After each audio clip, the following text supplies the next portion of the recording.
बंदी छोड़ सतगुरु रामपाल जी परमेश्वर जी की जय हो।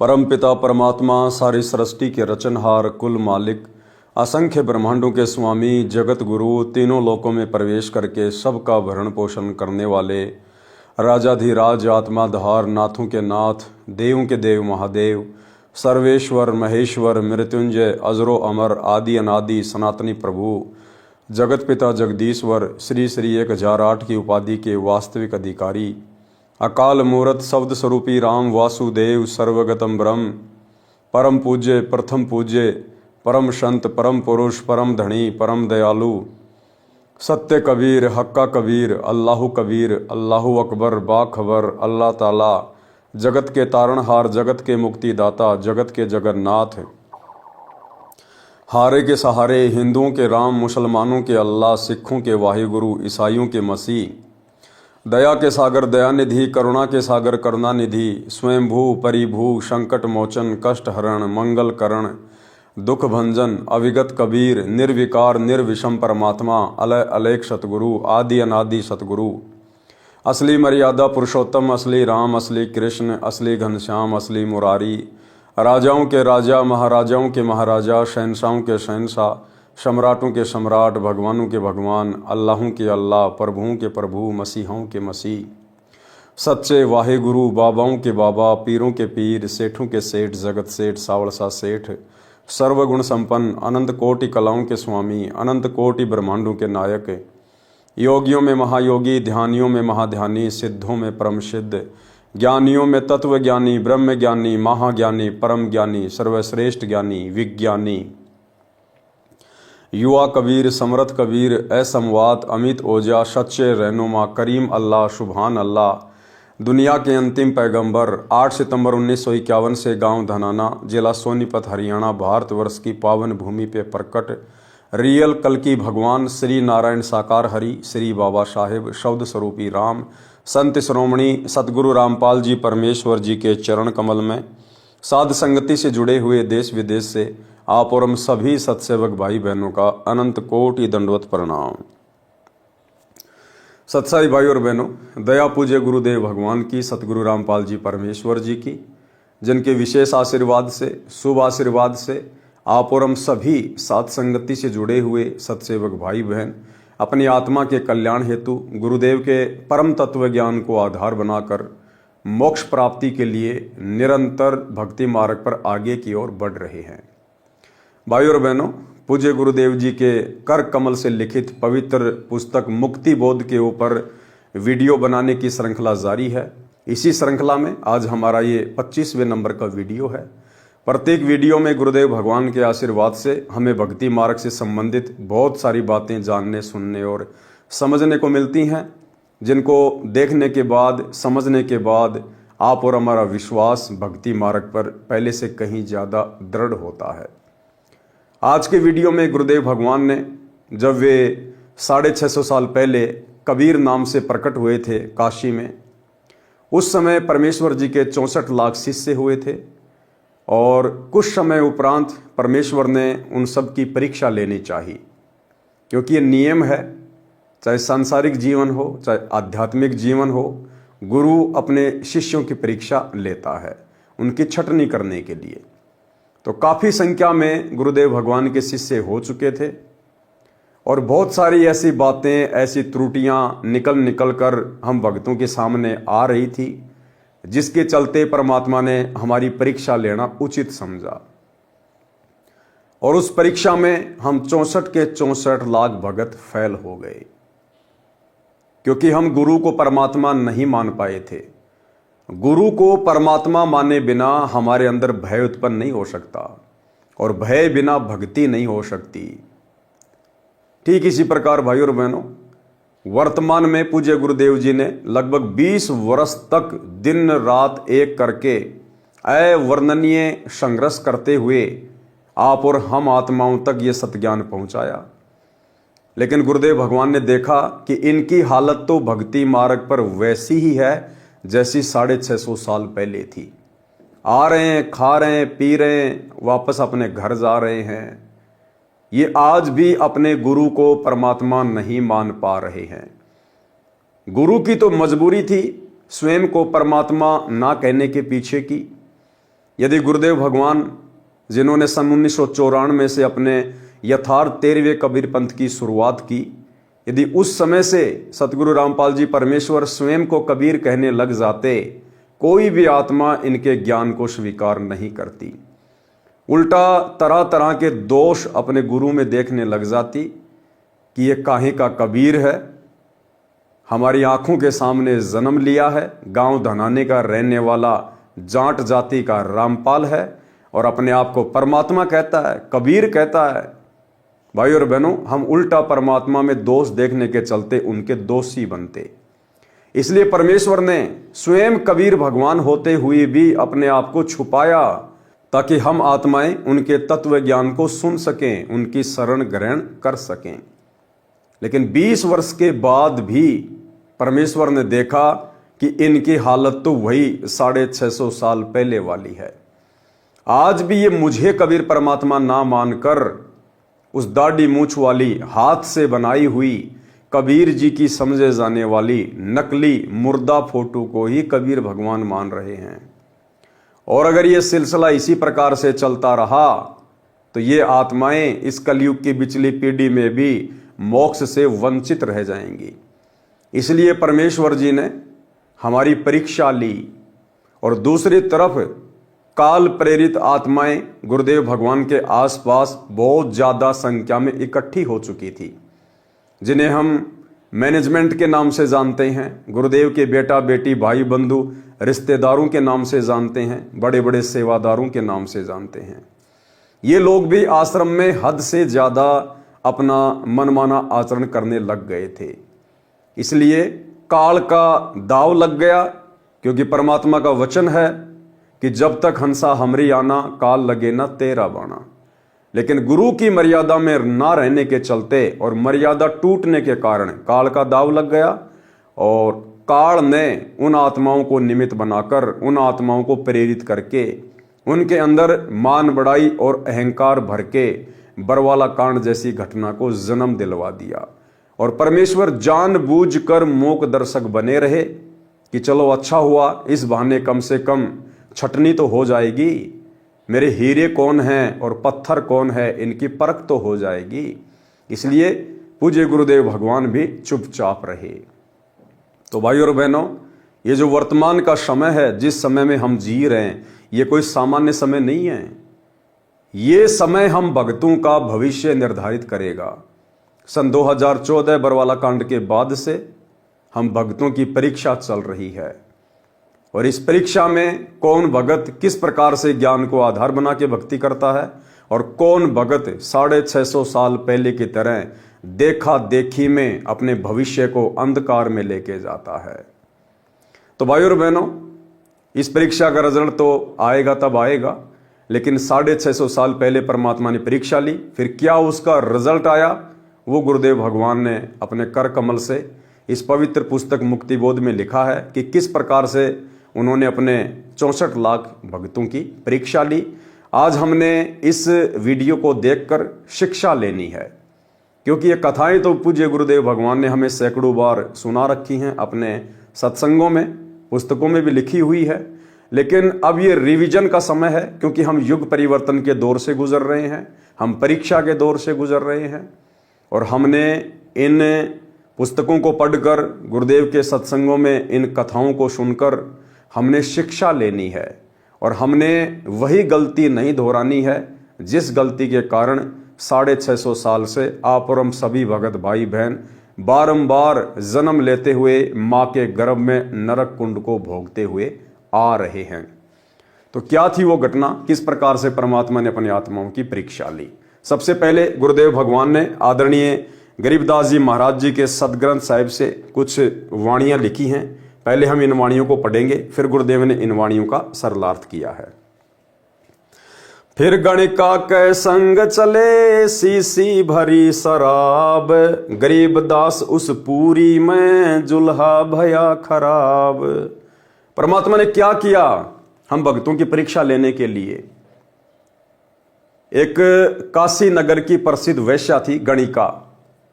वो सत्संग सुनकर गुरुदेव भगवान के शरण में आ चुकी थी, लेकिन आश्रम के बाकी जो भगत थे, मैनेजमेंट के बाकी जो भगत थे, वो उस बहन से राग द्वेष ईर्ष्या किया करते थे।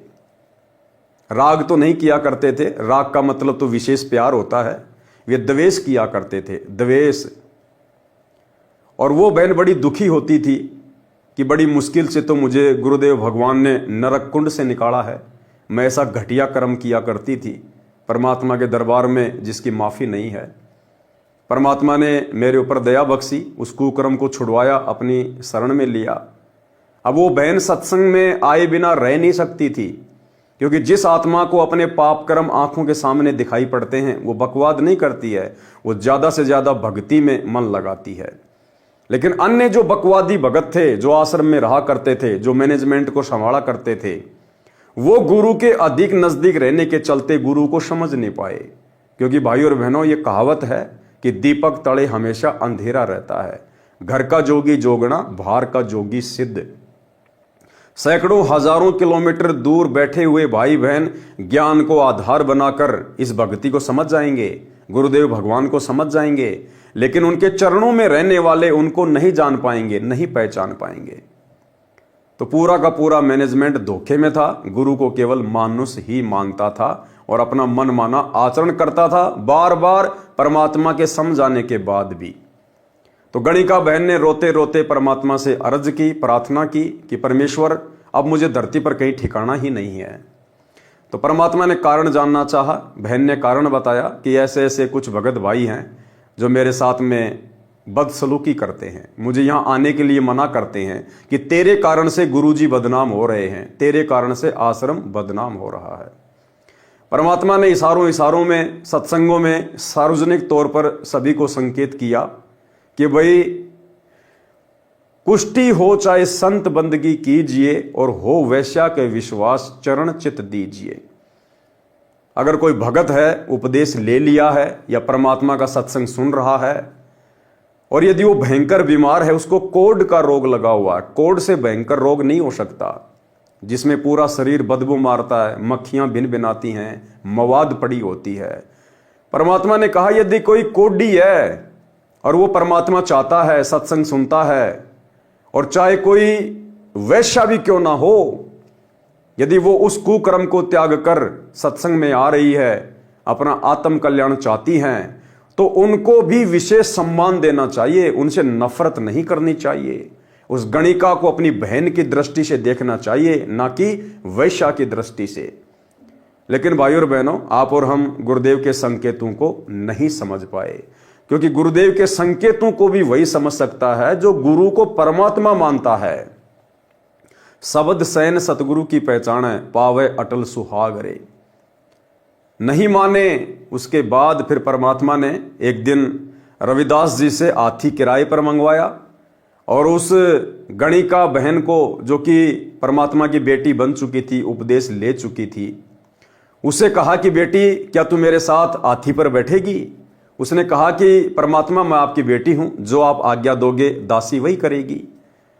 तो उस बहन को परमात्मा ने सज धज कर आने के लिए कहा, सारे हार श्रृंगार करके आने के लिए कहा, और हाथी पर बैठा दिया। पीछे परमात्मा बैठ गए, आगे रविदास जी हाथी चलाने लग गए। और गुरुदेव भगवान ने गंगा जल एक बोतल में भर के और इस प्रकार से पीने की एक्टिंग की जैसे आम व्यक्ति देखे तो उसको लगे कि कबीर जी शराब पी रहे हैं। और परमेश्वर ने उस हाथी को, जो चौपड़ का बाजार था, काशी का सबसे व्यस्ततम बाजार था, उधर से निकाल दिया। और उसके बाद में क्या प्रतिक्रिया होती है लोगों की, और किस प्रकार से परमेश्वर की उस लीला को ना जानकर, ना पहचान कर, अपने गुरुदेव भगवान में तरह तरह के खोट निकाल कर सारे के सारे भगत परमात्मा से दूर हो गए। तो गुरुदेव ने विस्तार से लिखा हुआ है, पहले वाणियां हैं। फिर गणिका के संग चले सीसी भरी शराब, गरीब दास उस पूरी में जुल्हा भया खराब। तारी बाजी पूरी में भिष्ट जुले दी नीच, गरीब दास गणिका सजी दो संतों के बीच। वो गणिका बहन दोनों संतों के बीच में हाथी पर बैठ गई। गावत बैन बिलास पद गंगा जल पीवंत, गरीब दास भी हल भये मतवाले घूमंत। परमात्मा और रविदास जी हाथी पर बैठकर और उस गंगा जल को परमात्मा शराब की तरह पीने की एक्टिंग कर रहे हैं और परमात्मा की महिमा के शब्द गा रहे हैं। भड़वा भड़वा सब कहे कोई न जाने खोज, दास गरीब कबीर करम बाटत सिर का बोझ। अब पूज्य गुरुदेव भगवान की, कबीर परमात्मा की, सतगुरु रामपाल जी परमेश्वर जी की उस लीला को कोई भी नहीं समझ रहा है। हम भगत भी नहीं समझ पा रहे थे, बाकी अन्य की तो बात छोड़ दीजिए, जगत वाले तो समझते क्या, भगत भी परमेश्वर की इस लीला को समझ नहीं पाए और गुरुदेव भगवान को भड़वा भड़वा कहने लगे, यानी नीच आदमी कहने लगे। कोई न जाने खोज, उस लीला के पीछे क्या कारण था उसको कोई नहीं जान पाया। दास गरीब कबीर करम बाटत सिर का बोझ। आदरणीय गरीबदास जी कह रहे हैं कि वो कबीर परमात्मा अपने सिर से उस प्रकार की लीला करते हुए उन नकली भक्तों का बोझ उतार रहे थे। देखो गणिका संग लई कहते कोम 36, गरीबदास इस झूले दी का दर्शन आन हदीस। देखो गणिका संग लई, काशी में लोग तरह तरह की बातें करने लगे, क्योंकि वो तो पहले से ही परमात्मा से द्वेष करते थे, ईर्ष्या करते थे। और उस दिन तो उनको मौका मिल गया कि भाई हम तो पहले ना कहा करते थे कि ये जुलाहा एक नंबर का बदमाश आदमी है, और जब से ये वैश्या आश्रम में जाने लगी थी हम तो पहले कहने लग गए थे कि कभी न कभी कांड होगा। और देख लो भाई, सबके सामने बात आ गई आज, सबके सामने 36 कौम के लोग, यानी सभी जातियों के व्यक्ति इस तरह की बातें करने लगे। गरीबदास इस जुलैदी का दर्शन आन हदीस, और कहने लगे इस जुलाहे का तो दर्शन करना भी बहुत बेकार है, इसका तो दर्शन भी ना हो। सा सिकंदर को सुनी भिष्ट हुए दो संत, गरीबदास चारों वर्ण उठ लागे सब पंथ। अब ये बात सिकंदर लोदी के पास भी पहुंच गई, क्योंकि उस समय जिस समय परमेश्वर ने ये लीला की, उस समय राजा सिकंदर लोदी भी काशी में ही आया हुआ था। तो मुसलमान तो पहले ही परमात्मा से खपा थे, नाराज थे। उस दिन उनको मौका मिल गया, मुसलमान इकट्ठे होकर राजा सिकंदर लोदी के पास गए, उसको भड़काया कि महाराज देख लो, हम तो पहले ना कहते थे, अब तो हमारी बहन बेटियों का सरेआम निकलना मुश्किल हो गया। उसने तो बिल्कुल भड़वागिरी कर दी। सिकंदर लोदी के कानों में ये बात पहुंच गई। गरीबदास चारों वर्ण यानी ब्राह्मण, क्षत्रिय, वैश्य और शूद्र, चारों वर्णों के जितने भी लोग थे जो परमात्मा से ईर्ष्या करते थे, द्वेष करते थे, वो सब देखने के लिए आने लगे। 4 वर्ण 60 आश्रम दोनों दिन खुशहाल, गरीबदास हिंदू तुरक पड़ा शहर गली जाल। अब सारे के सारे वो पंडित, वो मुल्ला, वो काजी, साधु, संत खुशी से नाचने लगे, झूमने लगे कि आज बहुत बढ़िया काम हो गया, आज इसकी पोल पट्टी सबके सामने आ गई, अब हमारी बल्ले बल्ले हो जाएगी। सा सिकंदर कह गए सुन कबले अरदास, गरीबदास तलवा हुई पकड़े दोनों दास। सारे इकट्ठे होके राजा सिकंदर लोदी के पास गए, उनसे अरदास करी, प्रार्थना करी, कबीर जी को सजा देने की बात कही गई। और गरीबदास तबला हुई, यानी बादशाह सिकंदर लोदी के आदेश पर परमात्मा और रविदास दोनों को पकड़ कर लाया गया। अब राजा सिकंदर लोदी ने क्या कहा? अब देखो भाई और बहनों, हम कहां सतलोक जाने के अधिकारी थे 650 साल पहले। राजा सिकंदर लोदी जो ऐसा चमत्कार देखकर अपनी आंखों के सामने, यानी स्वयं सिकंदर लोदी ने कबीर जी के मुंह बोले गुरु पंडित रामानंद जी की गर्दन अपने तलवार से काट दी थी, शरीर के 2 टुकड़े हो गए थे। और सिकंदर के सामने पूज्य गुरुदेव भगवान ने, कबीर परमात्मा सतगुरु रामपाल जी ने उस कटी हुई गर्दन को जोड़ा, कटी हुई गाय को जीवित किया, और भी ना जाने कितने चमत्कार किए। उसके बावजूद भी सिकंदर लोदी अपने परमात्मा को पहचान नहीं पाया, अपने गुरु को नहीं पहचान पाया, और जनता के दबाव में आकर और परमात्मा को पकड़ने के आदेश दे दिए। ऐसे थे हम भगत 650 साल पहले। कहो कबीर ये क्या किया, गणकालीनी संग, गरीबदास भूले भक्ति, पड़या भजन में भंग। अब शिक्षा दे रहा अपने कबीर भगवान को, सतगुरु रामपाल जी परमात्मा को, दिल्ली का बादशाह सिकंदर लोदी, कि कहो कबीर ये क्या किया, गणकालीनी संग, वैश्या को साथ में लेके घूम रहा है, गरीबदास भूले भक्ति, पड़या भजन में भंग। अब सिकंदर लोदी एक भगत कह रहा अपने गुरु जी को, अपने परमात्मा को शिक्षा दे रहा है कि आप तो भजन भूल गए, आपको नियम मर्यादाओं का भी ज्ञान नहीं रहा, आपकी तो भक्ति में भंग पड़ गया। सुनो सिकंदर बादशाह हमरी अर्ज आवाज, गरीबदास व राखसी जिनियो साजा साज। अब परमात्मा ने कहा कि भाई सिकंदर राजा, भाई बादशाह, हमारी प्रार्थना है, विनती है, जिसने हमें ये भक्ति दी है वो ही हमारी लाज रखेगा। यानी साथ में परमात्मा हमें शिक्षा भी दे रहे हैं, इस भक्ति मार्ग पर हमारी इन क्रियाओं को ना समझकर, हमारी नियम मर्यादाओं को ना समझकर, ये समाज, घर परिवार वाले चाहे हमसे कितना द्वेष करें, कितनी ईर्ष्या करें, कितना हमें भला बुरा कहें, लेकिन हमने उनके साथ में लड़ना नहीं, झगड़ना नहीं, वाद विवाद नहीं करना। आधीनी के साथ यही कहना है कि भाई जो किया मेरे गुरुदेव भगवान ने किया, जैसा उन्होंने उचित समझा वैसा ही हुआ है, और भाई हमारी इज्जत, हमारी लाज हमारे गुरुदेव भगवान के हाथ में है। लड़ना झगड़ना नहीं, हमने वाद विवाद नहीं करना, जैसा कि परमात्मा ने जवाब दिया। क्या कहा? सुनो सिकंदर बादशाह हमरी अर्ज आवाज, गरीबदास वो राखसी जिनियो साजा साज। जड़िया तोक जंजीर गढ़ साहा सिकंदर आप, गरीबदास पद लीन है तारी अजोपा जॉप। अब देखो सिकंदर लोदी ने अपने गुरुदेव भगवान के पैरों में, हाथों में, अपने हाथों से जंजीर डाली जनता को खुश करने के लिए कि मेरा राज्य सुरक्षित रहे, लोग मुझसे नाराज ना हो। कई लोग ये ना सोचें कि भाई कबीर जी तो सिकंदर लोदी के गुरु हैं, इसलिए सिकंदर लोदी कुछ कर नहीं रहा है। जनता में अपने नंबर बनाने के लिए और अपने भगवान के हाथों में खुद सिकंदर लोदी यानी वो भगत हथकड़ियां डाल रहा है। अब बताओ भाई और बहनों, फिर वर्तमान में कोई बहुत भयंकर दुखी, परेशान, कैंसर का रोगी, शरीर गड़ा हुआ है, और सतगुरु रामपाल जी भगवान की शरण में आता है, रोता है, चीखता है, चिल्लाता है। अब मालिक तो दयालु है, नाम दे देंगे, भक्ति दे देंगे, लेकिन वो रोग इतना जल्दी नहीं कट रहा। फिर वो मन में तरह तरह के दोष पालेगा, मैंने ऐसा क्या कर दिया, इस भक्ति में क्या दम है, मेरा रोग नहीं कट रहा, इतने दिन हो गए, मैंने इतने पाठ करा दिए, इतनी ज्योतियां करा दी, मुझे कोई लाभ नहीं हो रहा। अब कौन समझाए उन भगत भाई बहनों को? ये सिकंदर लोदी जैसे कुकर्म हमने किए हुए हैं, क्या पता वही सिकंदर लोदी है जिसकी इतनी बुरी हालत है वर्तमान में। फिर भी शुक्र मना कि परमात्मा ने तुझे अपनी शरण में ले लिया, वरना अपने गुरुदेव भगवान के साथ में ऐसा कर्म करने वाला तो असंख्य जन्मों तक गधे, कुत्ते, सुअर की योनियां भोगता है।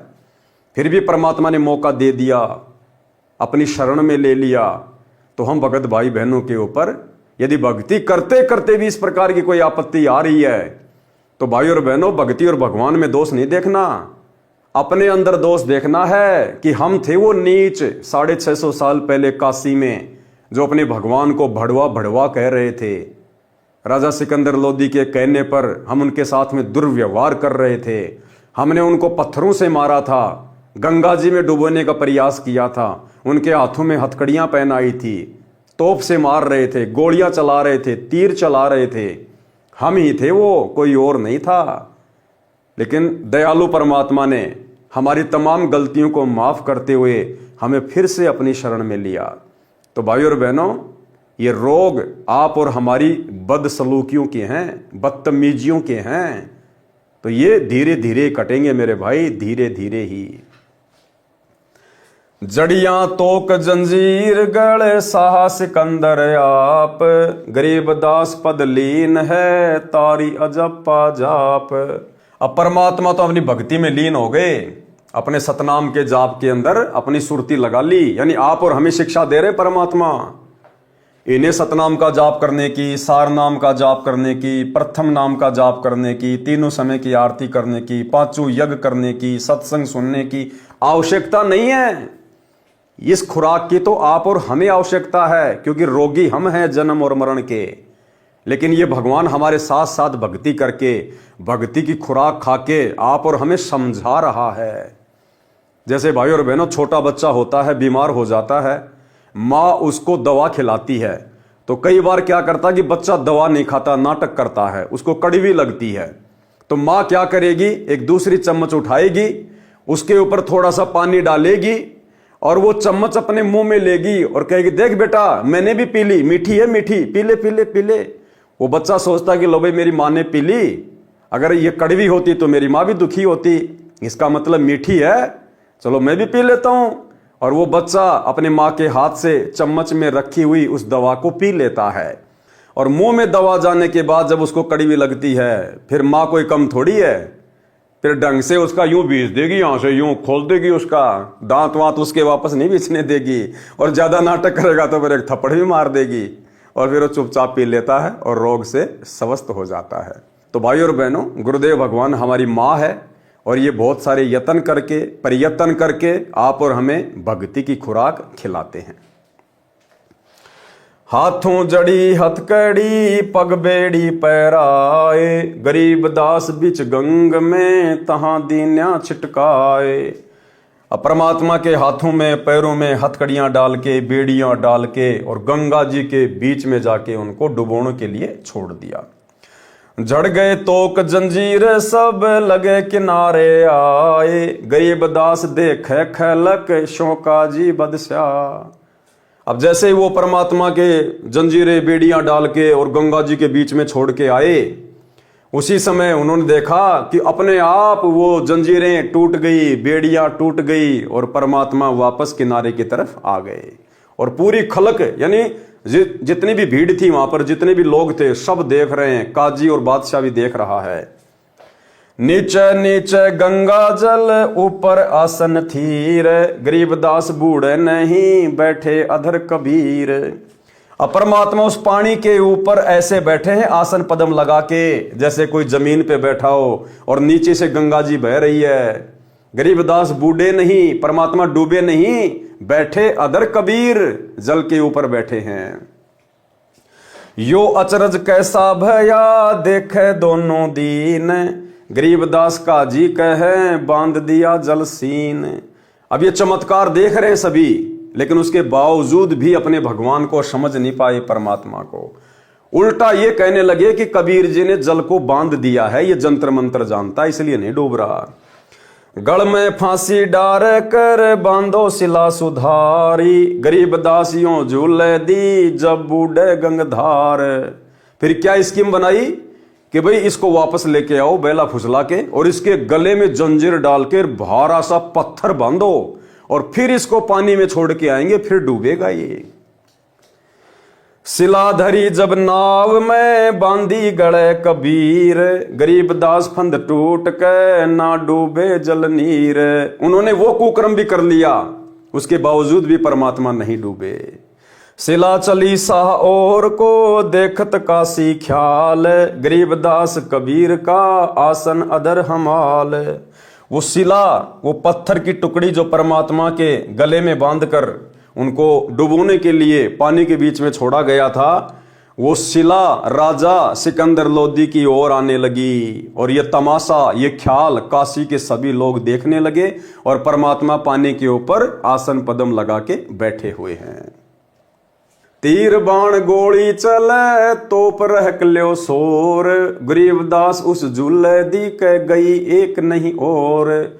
उसके बाद स्कीम बनाई कि इनको तीर मारे जाएं, गोलियां मारी जाए, इनको बाण मारे जाएं, और इनको जल में डुबो दिया जाए, इनको नष्ट कर दिया जाए। अधरदार गोले बहें, जल के बीच गबाक, गरीबदास उस झूले दी, पर शस्त्र छूटे लाख। अधरदार गोले बहें, अंधाधुंध तोप से गोले मारने लगे परमात्मा को मारने के लिए, लेकिन कोई भी अस्त्र शस्त्र परमात्मा कबीर जी की ओर नहीं जाता था। कोई तो वहीं गिर जाता था, कोई दूसरे किनारे पे, कोई और कहीं पानी में जाके गभाग से डूब जाता था। तोप रहक ले सब चले, तीर बाण कमान, गरीबदास वो झूले दी, जल पर रहे अमान। अधर धार अपार गति, जल पर लगी समाद, गरीबदास निज ब्रह्म पद, खेले आदि अनाद।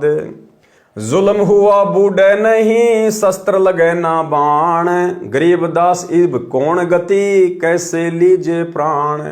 अब लोगों ने देखा भाई ये तो जुल्म हो गया, और जुलाहा तो डूब ही नहीं रहा, ना कोई अस्त्र लग रहा, ना कोई शस्त्र लग रहा, ना कोई तोप लग रही, ना बाण लग रहे। अब क्या यत्न करें जिससे कि इसके प्राण लिए जा सकें। लगी समाधि अगाध में, बिचरे काशी गंग, गरीबदास किलोल सर, छूहे चरण तरंग।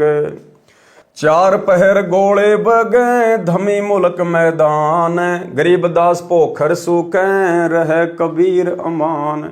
अब 4 पहर तक, यानी भाइयों और बहनों 4 पहर तक पूरा दिन हो गया परमात्मा के ऊपर गोले छोड़ते हुए, तीर बाण छोड़ते हुए, और सब लोग भूखे प्यासे खड़े हैं। आसपास के छोटे मोटे जो तालाब थे, तोप के गोले गिरने से वो भी सूख गए, लेकिन लोग बकवाद करने से बाज नहीं आए। अपनी करनी सब करी, थाके दोनों दीन, गरीबदास अब झूले दी, बैठ गए जलमीन। अब परमात्मा ने देखा ये नालायक हैं तो मेरे ही बच्चे, लेकिन ये दुखी हो रहे हैं, परेशान हो रहे हैं, भूखे प्यासे मुझे मारने के लिए यहाँ खड़े हुए हैं। ये तो अपनी जो करनी है वो कर ही रहे हैं, अपने कर्म ये बिगाड़ रहे हैं हिंदू और मुसलमान। परमात्मा को ही दया आई उनके ऊपर, उसके बावजूद भी परमात्मा ने उन पर रहम किया, दया करी कि ये नहीं जाने वाले, ये तो पूरी तरह से काल प्रेरित हैं। परमात्मा खुद ही अपनी सिद्धि शक्ति से जल के अंदर समा गए, चले गए। उसके बाद उन लोगों को असीम शांति हुई कि जूला मर गया, जूला डूब गया, नाचने लगे, खुशी मनाने लगे और वापस अपने घर को चल दिए। अपनी करनी सब करी, थाके दोनों दीन, गरीबदास अब झूले दी, बैठ गए जलमीन। डूब्या डूब्या सब कहें, हो गए गारत गोर, गरीबदास कबले धनी, तुम आगे क्या जोर। अब सब कहने लगी डूब गया जुलाहा, डूब गया जुलाहा, और सभी लोग बादशाह सिकंदर लोदी को कहने लगे गरीबदास कबले धनी, तुम आगे क्या जोर। कि है बादशाह सिकंदर लोदी, आपके आगे इस जुलाही की क्या औकात, डूब गया आखिर। आनंद मंगल होत है, बटे बधाई बेग, गरीबदास उस जुल्ले दी पर फिर गई रेती रेग। आपस में बधाइयां बांटने लगे, मिठाइयां बांटने लगे कि कट गया टंटा जुलाहे का, गंगा जी में डूब गया, अब ऊपर मिट्टी वगैरह से वो दब जाएगा। हस्ती घोड़े चढ़त हैं, पान मिठाई चीर, गरीबदास काशी खुशी, बूढ़े गंग कबीर। परमात्मा के जल में डूबने की खुशी में सब लोग मिठाइयां बांटने लगे, खुशी मनाने लगे। जाओ घर दास के, हिलकारे हजूर, गरीबदास खुशियां कहो, कईयो नहीं कसूर। अब वो कहने लगे कि रविदास जी के पास जाओ और कहो उसको कि तू जिसको अपना परमात्मा कहता था ना, वो डूब गया, गंगा जी में मर गया। झालर ढोलक बजत है, गावे शब्द कबीर, गरीबदास रैदास संग, दोनों एक ही तीर। अब उधर परमात्मा वहां से अंतर ध्यान हुए, उन लोगों के सामने तो पानी में डूब गए, और वहां से परमात्मा अंतर ध्यान हुए और गरीबदास जी के पास झोपड़ी में जाकर अपनी महिमा के शब्द गाने लगे। काजी पंडित सब गए, शाह सिकंदर उठ, गरीबदास रैदास के भेस गए जट जूट। कोठी कुठले सब झके, बासन टिंडर गोली, गरीबदास रैदास सुनो, कहाँ गए वह बोल।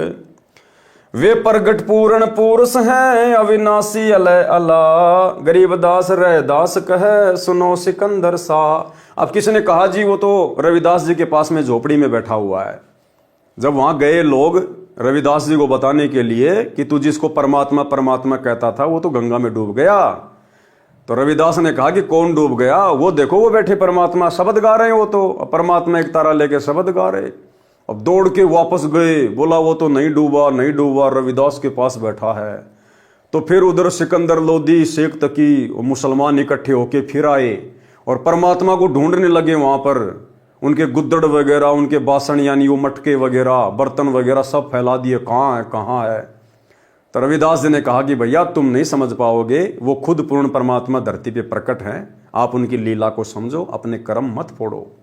वो कहीं भी जा सकते हैं, वो सब जगह हैं, सर्वव्यापी हैं, सर्वंग परमात्मा है।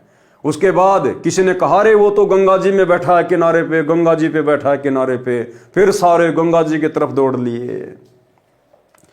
वे प्रगट पूर्ण पुरुष हैं, अविनाशी अलय अला, गरीब दास रह दास कहे, सुनो सिकंदर सा। सूरजमुखी सुभान सर, खिले फूल गुलजार, गरीब दास का जी पंडित, करता शाह पुकार। शाह सिकंदर फिर गए उस गंगा के तीर, दास गरीब कबीर हरि, बैठे ऊपर नीर। जब पता चला कि वे तो गंगा जी के किनारे बैठे हुए, डूबे नहीं हैं, तो सिकंदर लोदी, शेख तकीर, मुसलमान दौड़ के गए तो देखा वहां परमात्मा आसन पदम लगा के और जैसे कोई ध्यान लगाता है इस प्रकार से बैठे हुए हैं पानी के ऊपर।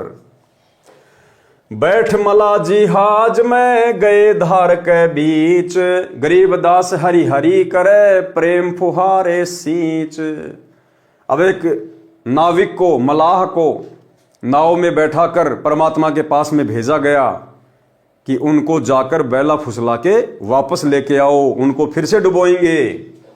करी अर्ज मल्लाता हाँ, दीन दुनी बदशाह, गरीब दास आसन अधर, लगी समाधि जुलाहा। अब उस नाविक ने जाके परमात्मा से प्रार्थना की कि मालिक मैं तो नौकर हूं, बादशाह का आदेश है, आपको बुलाया गया है। भंवर फिरत है गंग जल, फूल उगाने कोटी, गरीब दास तहां बंदगी, हरिजन हरि की ओटी। साकड़ सीढ़ी लाए कर, उतरे तहां मला, गरीब दास हम बंदगी, याद किए बदशाह। अब उस मला ने कहा कि परमात्मा आपको बादशाह ने याद किया है। बैठ कबीर जहाज में आए गंगा घाट, गरीब दास का सीथ की, हांडे बो विधि बाट। परमात्मा आए उसके साथ में बैठकर, खूनी हाथी मस्त है, पग बंधे जंजीर, गरीब दास जहां डारिया, मशक बांध कबीर। अब उस सिकंदर लोदी ने, आप और हमारे जैसे उस नालायक भगत ने फिर से जनता के दबाव में आकर अपने नंबर बनाने के लिए अपने गुरु को, अपने कबीर देव भगवान को फिर से जंजीरों से बांध दिया और अब की बार परमात्मा को दिल्ली लेकर गए। शेख तकी ने कहा कि इसको दिल्ली लेकर चलो और वहां इसको खूनी हाथी से कुचलवाएंगे। खूनी हाथी मस्त है, पग बंधे जंजीर, गरीब दास जहां डारिया, मशक बांध कबीर। सिंह रूप साहिब धर्या, भागे उल्टे फील, गरीब दास नहीं समझती या दुनिया खलील। अब जैसे ही परमात्मा को खूनी हाथी से कुचलवाने का प्रयास किया गया, वो महावत हाथी को लेकर परमात्मा की तरफ बढ़ा। फील मानी हाथी, भागे उल्टे फील। अब परमात्मा ने उस समय हाथी को सिंह रूप दिखा दिया। अब हाथी की तो सारी शराब उतर गई, सारा नशा उतर गया और हाथी उल्टे पैर भागने लगा, चिंगाड़ मार मार के। परमात्मा कहते हैं उसके बाद भी ये दुनिया नहीं समझती है, इतनी काल प्रेरित है। बड़े केहरी सिंह जित, चोर शिखर असमान, गरीब दास हस्ती लख्या, दिखे नहीं जिहान। कूटे शीस महावतम, अंकुश शीर गरगाप, गरीब दास उल्टा भागे, तारी दीजे थाप। भाले को खो मारिए, चरकी छूटे पाख, गरीब दास नहीं निकट जाए, किलकी देवे लाख। अब वो महावत कोशिश कर रहा है कि हाथी वापस क्यों दौड़ रहा है, तो हाथी की कोख में भाले मार रहा है, उसको परेशान कर रहा है, क्योंकि महावत को डर बैठ गया कि अब तेरी नौकरी जाएगी, राजा तेरे को सजा देगा। तो परमात्मा ने फिर क्या किया कि भाई ये इस हाथी को, बेचारे जीव को परेशान कर रहा है, दुखी कर रहा है, तो परमात्मा ने इस महावत को भी सिंह रूप दिखा दिया। अब जैसे ही वो सिंह रूप दिखाई दिया, ऐसे लगा कि बस छलांग मार के तुझे खाने वाला है। अब वो महावत तो हाथी से नीचे कूद के हाथी से भी पहले दौड़ लिया। भाले को खो मारिए चरकी छूटे पाख, गरीबदास नहीं निकट जाए किल की देव लाख। जैसी भक्ति कबीर की ऐसी करे ना कोई, गरीबदास कुंजर थके उल्टे भागे रोए। अब देखो हमें क्या समझाना चाह रहे हैं गुरुदेव भगवान, हमें परमात्मा समझाना चाह रहे हैं कि भैया जैसी भक्ति कबीर की ऐसी करे न कोई, गरीबदास कुंजर थके उल्टे भागे रोए। कि जिस प्रकार से एक भगत की भूमिका करते हुए कबीर परमात्मा ने भक्ति की, पूरी तरह से मर्यादा निभाई, परमात्मा पर आश्रित रहे, कोई आन उपासना नहीं की, अपने गुरु के अलावा किसी और में परमात्मा नहीं देखा। अगर उस प्रकार से यदि कोई भक्ति करेगा तो जिस प्रकार परमात्मा ने इस प्रकार दृढ़ होकर भक्ति करी, तो कहते हैं वो हाथी भी थक गया, दुनिया भी थक गई, गोले तोप तीर कमान हर प्रकार से राजा ने मारने का प्रयास कर लिया, हाथी से मरवाने का प्रयास किया गया, लेकिन भगत का बाण भी बाका नहीं हुआ।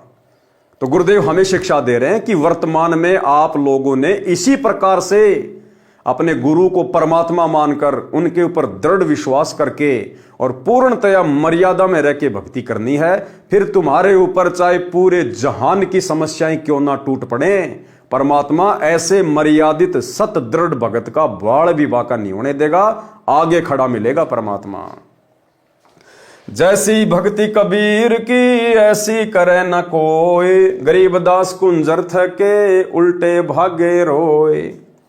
दुम गोवे मुंडी धुने सैन समझ एक, गरीबदास दिखे नहीं आगे खड़या अलेख। अब वो हाथी जब महावत उसको परेशान कर रहा था, तो हाथी अपनी पूंछ को दबा के और अपने मुंडी को यानी सिर को धुन धुन के वापस दौड़ रहा था। संकेत नहीं समझ रहा था उस महावत के, क्योंकि सामने परमात्मा खड़े हुए थे सिंह रूप में। पीलवान देखा तब खड़ा केहरी सिंह, गरीबदास आए तहां धर्मोला बहुरंग।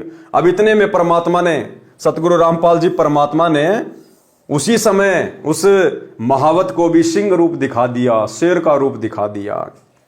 उतरे मोला अरस्ते भाव भक्ति के हेत, गरीबदास तब सालख कबीर पुरुष सहेत। अब उसके बाद परमात्मा ने राजा सिकंदर लोधी को भी वही रूप दिखा दिया। कैसा रूप दिखा दिया? जैसे एक तरफ तो परमात्मा खड़े और दूसरी तरफ एक भयंकर रूप बनाया परमात्मा ने, आसमान को छू रहे हैं। और फिर परमात्मा ने सिंह रूप बनाया ऐसा ही। तो राजा सिकंदर लोधी मुकुट समेत परमात्मा के चरणों में गिर गया, अपने जान की भीख मांगने लगा। उतरे मोला अरस से भाव भक्ति के हेत, गरीबदास तब सालख कबीर पुरुष सहेत। लीला की कबीर ने दो रूप रहे दीस। अब परमात्मा ने लीला की, अपने दो रूप दिखा दिए। क्या? दो रूप। एक तो जिस रूप में परमात्मा 650 साल पहले आए थे वही रूप दिखा दिया, और दूसरा एक अन्य रूप दिखा दिया, क्योंकि उस कबीर वाले रूप को तो कोई परमात्मा मान ही नहीं रहा था उस समय। इसलिए परमात्मा ने एक दूसरा रूप और दिखा दिया। तो सिकंदर लोधी ने देखा भाई ये है अल्लाह, ये है परमात्मा। जम भाई अंगड़ाइया लंबे भय दयाल, गरीबदास उत्साह को मानो दर्शा काल। जम भाइया अंगड़ाइया, अब परमात्मा ने ऐसे जैसे मतलब जम भाई लेते ना यूं, ऐसे परमात्मा ने किया और इतना लंबा रूप आसमान को छू रहा है। सिकंदर लोधी हक्का बक्का हो गया देख के। जम भाई अंगड़ाइया लंबे भय दयाल, गरीबदास उत्साह को मानो दर्शा काल। राजा सिकंदर लोधी को ऐसा लगा जैसे ये काल है और तुझे अभी खाने वाला है, डर गया पूरी तरह से। कोटि चंद्र शशि भान मुख गिरद कुंड दुम लील, गरीबदास नाटी के भाग गए रणफील। करोड़ों चंद्रमाओं और करोड़ों सूर्यों जितनी रोशनी, इतना नूर, इतना परमात्मा ने उसको दिखाया सिकंदर लोधी को। नैन लाल भोभीत है डूंगर नक पहाड़, गरीबदास उत्साह को सिंह रूप दीदार।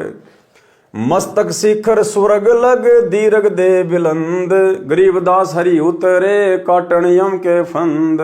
अब परमात्मा का जो मस्तक था परमात्मा का जो शीश था ऐसे लगा जैसे सुरग को छू रहा है। गिरदना भी निर्भय कला दुदकार नहीं कोई, गरीबदास त्रिलोकी में गाजतास की होय। ज्यो नरसिंह प्रहलाद के यूं वह नरसिंह एक, गरीबदास हरि आईया राखण जन की टेक। बार बार सताए कर मस्तक लेन्या भार, यानी गुरुदेव भगवान कह रहे हैं कि बार बार अपने परमात्मा को दुखी करके और अपने सिर के ऊपर पाप का बोझ रख लिया। बार बार सताए कर मस्तक लेन्या भार, गरीबदास सायों कहें बख्शो इब की बार। और ये स्थिति भाई और बहनों वर्तमान में गुरुदेव भगवान के साथ में हो रही है, अपने भक्तों के द्वारा। उस समय भी अपने भक्तों के द्वारा ही परमात्मा ज्यादा दुखी किए जाते थे, और वर्तमान में भी अपने भक्तों के द्वारा परमात्मा दुखी किए जा रहे हैं। हिसार जेल से आने वाली ऑडियो में परमात्मा कितने दुखी होकर कहते हैं कि बच्चों सुधर जाओ, मान जाओ, एक एक की नहीं सुनी जाती है। यानी हिसार जेल में गुरुदेव भगवान के पास में सतलोक आश्रम मैनेजमेंट हरियाणा से जुड़े हुए भाई बहनों की इतनी प्रार्थनाएं जाती हैं, इतनी शिकायतें जाती हैं, राग द्वेष ईर्ष्या लड़ाई झगड़े। परमात्मा कहते हैं बच्चों सुधर जाओ, मान जाओ, एक एक की नहीं सुनी जाती, एक एक की नहीं सुनी जाती है। अर्थात सत्संगों को आधार बनाओ, ज्ञान को आधार बनाओ, अपने परमात्मा को ज्यादा दुखी ना करो। छोटी सी ऑडियो। तो जैसे दास बता रहा था कि सार नाम लेकर एक ऐसी बुरी मौत मेरा एक्सीडेंट हो गया, गाड़ी ले रहा था। अब मैं देखता हूँ जैसे ये बकवाद करी है 11/7 को, ये सार नाम प्राप्त न करी है, ये बकवास उसने की है। अब वो कुत्ते वाली मौत नहीं मरेगा तो और क्या करेंगे ये बताओ। सार नाम ले लिया, कोई परमानेंट टिकट होगी तब उसका कुछ भी ना होगा, बकवाद वैसे करता रहो। बाढ़ में जाओ इसे सस और ऐसे कोऑर्डिनेटर तो अपनी बकवास करके, बाढ़ में जाओ इसे सस और ऐसे कोऑर्डिनेटर तो अपनी बकवास करके, बाढ़ में जाओ इसे सस और ऐसे कोऑर्डिनेटर तो अपनी बकवास करके कर्म बना लो, बकवास छोड़ दो। ये बार बार कहने की बात नहीं है। तो मुश्किल से मानो शरीर मिला, इसमें तुम वो चौधर में खो दियो और नष्ट करके चले जाइए इस जीवन को। जो आदेश दास का हो भगत तो वो है, कूदता हूँ गुरुदेव का। रामपाल दास का नाम, गले प्रेम की जेवड़ी, जा खेचो आ जाओ मैं। तो करो तो बाहू, वापस आ जाऊं तो दूर दूर करो तो जाऊं, जो रखो तो हीरो, जो देव सो खाओ। के एक परमात्मा इस भाव में आओगे ना, बात तो बढ़ेगी जब।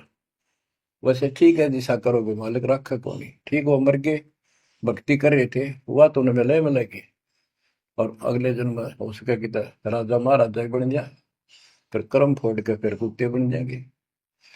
तो ऐसे अधीन होना पड़ेगा। आपको जो निर्देश मिले भैया सेवा छोड़ दे, तुरंत त्याग दे, हाथ जोड़ के खुश होकर, मुंह बढ़ावा नहीं कि देखा है कोऑर्डिनेटर हटा दिया, मैं इतने दिन से सेवा कर रहा था, मैं ये कर रहा था है, वैसे उन दिनों में किया मैंने, जब दुख के दिन थे आज में हटा दिया।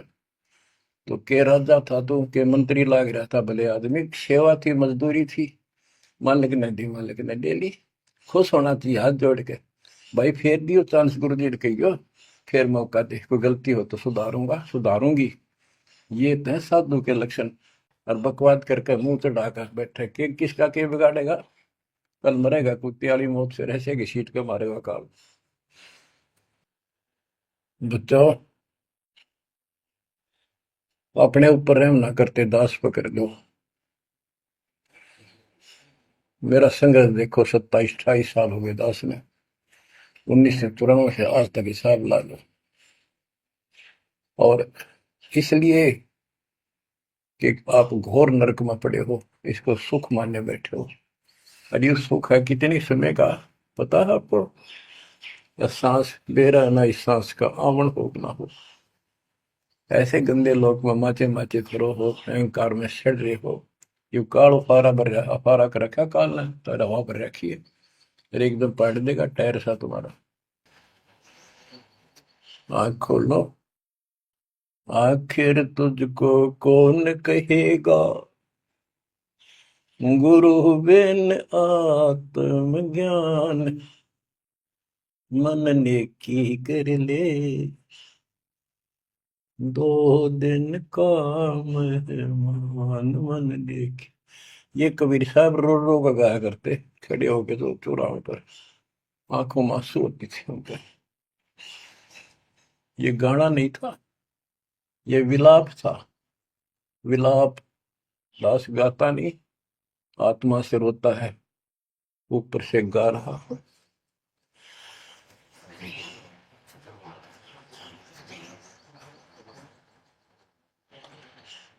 120 साल आपके बाप, आपके पिता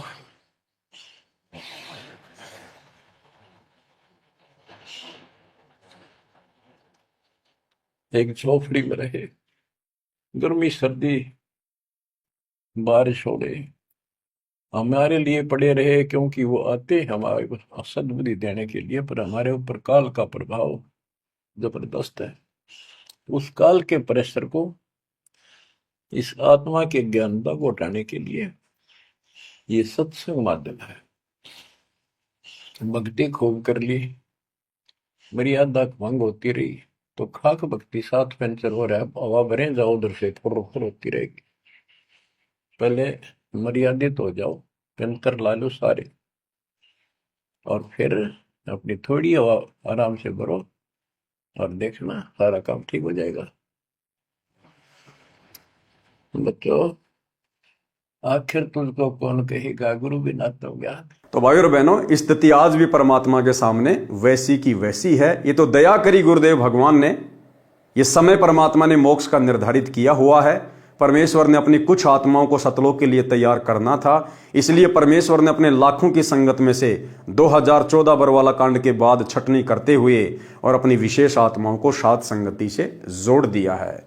हम भाई बहन अपने परमात्मा से हिसार जेल में कोई प्रार्थना नहीं लगाते हैं, ना किसी ने लगाई है।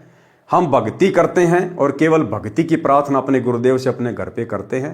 बाकी हर चीज के लिए परमात्मा ने सत्संगों में हमें भली भांति समझा रखा है।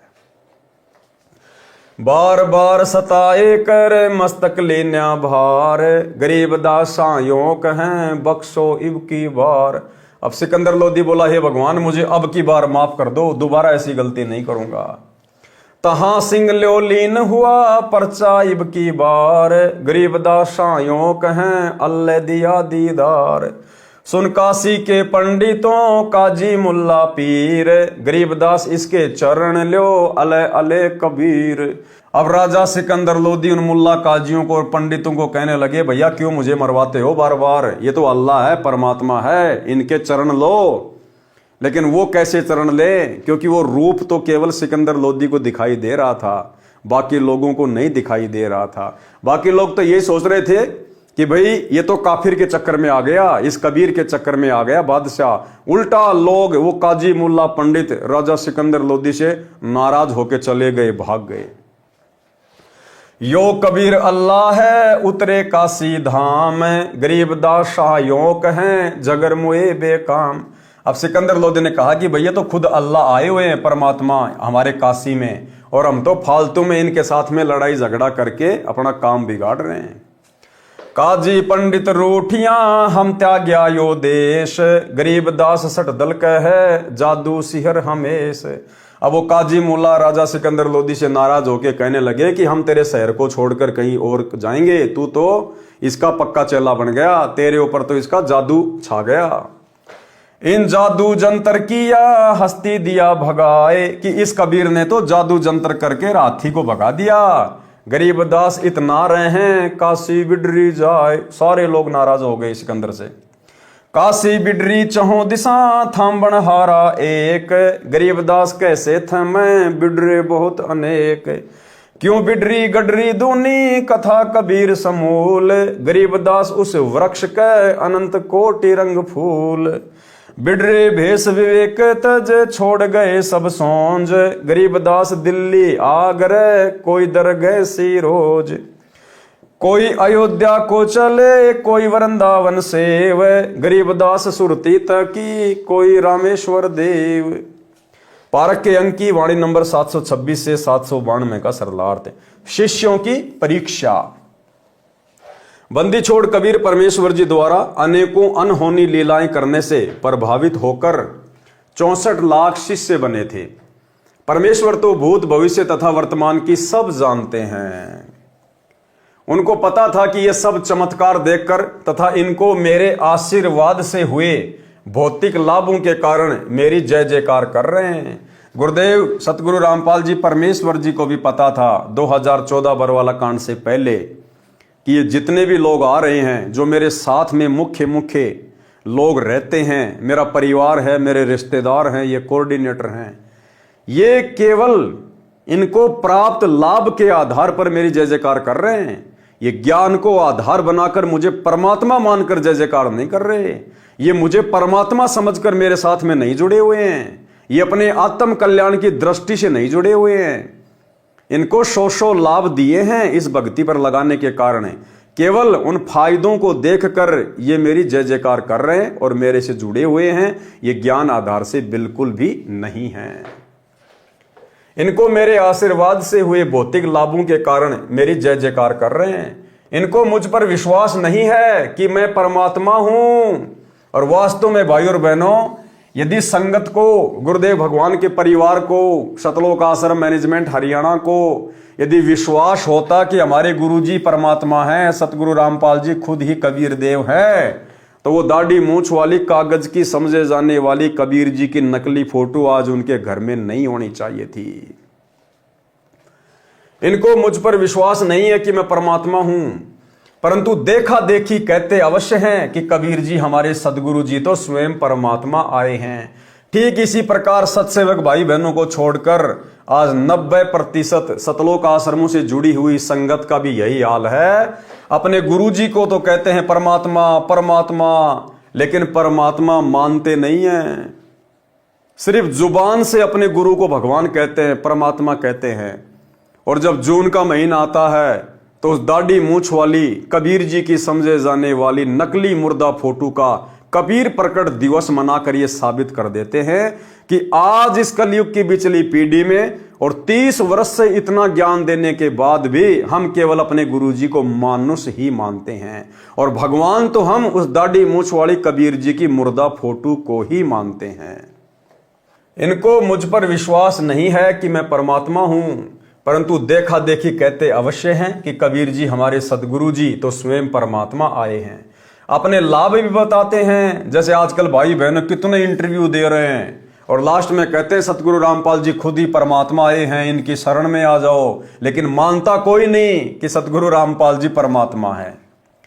एक दिन परमेश्वर कबीर जी ने शिष्यों की परीक्षा लेनी चाहिए कि देखूं तो कितने ज्ञान को समझे हैं।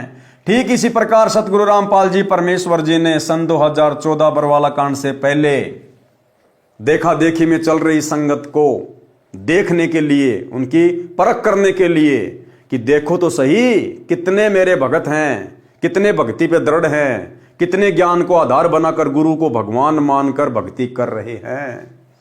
देखूं तो कितने ज्ञान को समझे हैं। यदि इनको विश्वास ही नहीं है तो ये मोक्ष के अधिकारी नहीं हैं।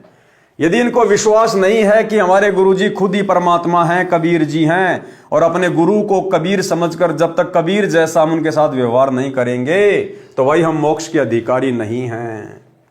यदि इनको विश्वास ही नहीं है तो ये मोक्ष के अधिकारी नहीं हैं। ये तो मेरे सिर पर व्यर्थ का भार है। इसलिए गुरुदेव भगवान ने बरवाला कांड 2014 में काल के षड्यंत्र को किसी भी प्रकार से नहीं रोका और उस घटना को घटने दिया कि छटनी हो जाएगी। जो मेरा होगा वो अपने ज्ञान का परिचय दे देगा और जो काल का होगा वो काल को ही पूजता रहेगा और मुझे भी अपना गुरु धारण किए रहेगा। यदि इनको विश्वास ही नहीं है तो ये मोक्ष के अधिकारी नहीं है। ये तो मेरे सिर पर व्यर्थ का भार है, यानी फालतू का बोझ है। ये विचार करके एक योजना बनाई। अपने परम शिष्य रविदास से कहा कि एक हाथी किराए पर लाओ। काशी नगर में एक सुंदर वेश्या थी। उसके मकान से थोड़ी दूरी पर किसी कबीर जी के भगत का मकान था। कबीर जी उसके आंगन में रात्रि के समय सत्संग कर रहे थे। उस दिन उस वेश्या के पास भी ग्राहक नहीं थे। सत्संग के वचन सुनने के लिए वह अपने मकान की छत पर कुर्सी लेकर बैठ गई। पूरी रात्रि सत्संग सुना और उठकर सत्संग स्थल पर गई तथा परमात्मा कबीर जी को अपना परिचय दिया तथा कहा कि गुरुजी, क्या मेरे जैसी पापणी का भी उद्धार हो सकता है? मैंने अपने जीवन में प्रथम बार आत्म कल्याण की बातें सुनी है। अब मेरे पास दो ही विकल्प है कि या तो मेरा कल्याण हो या मैं आत्महत्या करके पापों का प्रायश्चित करूं। इसको कहते हैं भाई और बहनों, ज्ञान और घाम का चमका होना। यानी जिसको ये मार्ग समझ में आना होता है एक झटके में आ जाता है, अन्यथा वो चिकने घड़े हो जाते हैं, कितना ही समझा लो। वो बहन परमात्मा की युगों युगों की साध्वी थी, उनकी आत्मा थी। एक ही रात में झटका लग गया, अपने पाप कर्मों से गलानी होने लग गई और परमात्मा से जाके उपदेश ले लिया। अब मेरे पास में दो ही विकल्प हैं कि या तो मेरा आत्म कल्याण हो या मैं आत्महत्या करके पापों का प्रायश्चित करूं। परमात्मा कबीर जी ने कहा, बेटी आत्महत्या करना महापाप है। भक्ति करने से सभी पाप परमात्मा नष्ट कर देता है। आप मेरे से उपदेश लेकर साधना करो और भविष्य में पापों से बचकर रहना। उस बहन ने प्रतिज्ञा की और परमात्मा कबीर जी से दीक्षा लेकर भक्ति करने लगी तथा जहां भी प्रभु कबीर जी सत्संग करते वहीं सत्संग सुनने जाने लगी, जिस कारण से कबीर जी के भक्तों को उसका सत्संग में आना अच्छा नहीं लगता था। वे उस लड़की को कहते थे कि तेरे कारण गुरु जी की बदनामी होती है, तू सत्संग में मत आया कर। यानी वो आश्रम का जो मैनेजमेंट था 650 साल पहले, वो गुरु जी की इज्जत का ठेकेदार बन गया। तो सबसे आगे गुरु जी के पास बैठती है, वहां ना बैठा कर। लड़की ने ये बातें गुरु कबीर जी को बताई और फूट फूट कर रोने लगी। परमेश्वर कबीर जी ने कहा कि बेटी आप सत्संग में आया करो। कबीर जी ने सत्संग वचनों द्वारा स्पष्ट किया कि मैला कपड़ा साबुन और पानी से दूर रहकर निर्मल कैसे हो सकता है। इसी प्रकार पापी व्यक्ति सत्संग से तथा गुरु से दूर रहकर आत्म कल्याण कैसे करा सकता है। भगत वैश्या तथा रोगी से नफरत नहीं करें, सम्मान करते हैं, उनको ज्ञान चर्चा द्वारा मोक्ष प्राप्ति की प्रेरणा करते हैं। परमात्मा कबीर जी के बार बार समझाने पर भी भगत जन उस लड़की को सत्संग से मना करते रहे तथा बहाना करते थे कि तेरे कारण गुरुजी की काशी में बदनामी हो रही है। काशी के व्यक्ति हमें बार बार कहते हैं कि तुम्हारे गुरुजी के पास वैश्या भी जाती है, वो काहे का गुरु है। एक दिन कबीर परमेश्वर जी ने उस लड़की से कहा कि बेटी आप मेरे साथ हाथी पर बैठकर चलोगी। लड़के ने कहा जो आज्ञा गुरुदेव। अगले दिन सुबह लगभग 10 बजे हाथी के ऊपर तीनों सवार होकर काशी नगर के मुख्य बाजार में से गुजरने लगे। संत रविदास जी हाथी को चला रहे थे, लड़की रविदास जी के पीछे कबीर जी के आगे, यानी दोनों के बीच में बैठी थी। कबीर जी ने एक बोतल में गंगा का पानी भर लिया, उस बोतल को मुख से लगाकर घूंट घूंट कर पी रहे थे। लोगों को लगा कि कबीर जी शराब पी रहे हैं। शराब के नशे में वैश्या को सरेआम बाजार में लिए घूम रहे हैं। काशी के व्यक्ति एक दूसरे को बता रहे हैं कि देखो बड़े बड़े उपदेश दिया करता कबीर जुलाहा, आज इसकी पोल पट्टी खुल गई है। ये लोग सत्संग के बहाने ऐसे कर्म करते हैं। काशी के व्यक्ति कबीर जी के शिष्यों को पकड़ पकड़ कर लाकर दिखा रहे थे कि देख तुम्हारे परमात्मा की करतूत, शराब पी रहे हैं, वैश्या को लिए सरेआम घूम रहा है। ये लीला देखकर वे 64 लाख नकली शिष्य कबीर जी को त्याग कर चले गए। और यही हाल भाई और बहनों सन 2014 बरवाला कांड की परीक्षा में लगभग आदि संगत, यानी जिस समय बरवाला कांड हुआ 2014 में, लगभग 14 से 15 लाख भगत थे गुरुदेव के। उनमें से आधे भगत तो उसी समय फेल हो गए थे। उसी समय बड़े बड़े कोऑर्डिनेटर जो आज संगत में ठेकेदार बन के घूम रहे हैं, अपने आप को बहुत बड़े बड़े भगत साबित किए हुए हैं। इस दास ने आंखों देखा है, कानों से सुना है, जो आज कोऑर्डिनेटर बन के बैठे हैं। उन लोगों ने बरवाला कांड के समय गुरुजी में 100 प्रकार के दोष देखे और गुरुजी की फोटो को अपने घर से निकाल के जमीन में गड्ढा खोद के दबा दिया। और आज वो लोग नामदान सेंटर पर बैठे। हमारे जयपुर से एक भगत जी हैं, अब काफी दिन हो गए हम इन लोगों के संपर्क में नहीं, हम उनका नाम भी भूल गए। एक वकील है, रामकिशोर वकील, रामकिशोर गुज्जर। उसके बच्चे बरवाला कांड के समय सतलोक आश्रम बरवाड़ा में थे और वकील साहब अपने घर पर बैठे बैठे पूरा तमाशा देख रहे थे। वकील साहब भगतों को कह रहे थे, अरे गुरुजी जेल कब जाएंगे, कब पुलिस की पकड़ में आएंगे, क्या संगत को मरवा के जेल में जाएंगे क्या? क्योंकि वकील साहब को अपने बच्चों की चिंता हो रही थी और गुरुजी को भला बुरा कहने लगे, अब क्या संगत को मरवा के गुरुजी फिर आश्रम छोड़ के जाएंगे क्या? और एक बोरे में सारी फोटोएं पुस्तकें डाल के कुएं में डाल के आए, कुएं में। और आज वही रामकिशोर वकील जयपुर वाला हिसार में गुरुजी का मुकदमा लड़ रहा है। सतलोक आश्रम मैनेजमेंट हरियाणा ने उसको गुरुजी का वकील बना दिया है। इन आश्रमों में जाते हैं, सारी व्यवस्थाएं संभालते हैं। आज ये देवीलाल चौधरी राजस्थान के सिक्कर का नामदान सेंटर संभालता है, शायद वहां का कोऑर्डिनेटर भी वही है। वही था वो जिसने बरवाला कांड के बाद गुरुजी की फोटोएं जमीन में दबा दी और कहा कि गुरुजी को क्या जरूरत थी आश्रम में स्विमिंग पूल बनाने की, और आज वो नामदान सेंटर पे बैठा है। भाई और बहनों, ऐसे एक नहीं अनेकों। एक राजस्थान के सवाई माधोपुर जिले के शायद लालसोट तहसील के हैं, वो टीचर हैं, टीचर। उनका इंटरव्यू भी आपने देखा होगा कभी कभार, राजस्थान के सवाई माधोपुर जिले के, नाम दास भूल जाता है उनका।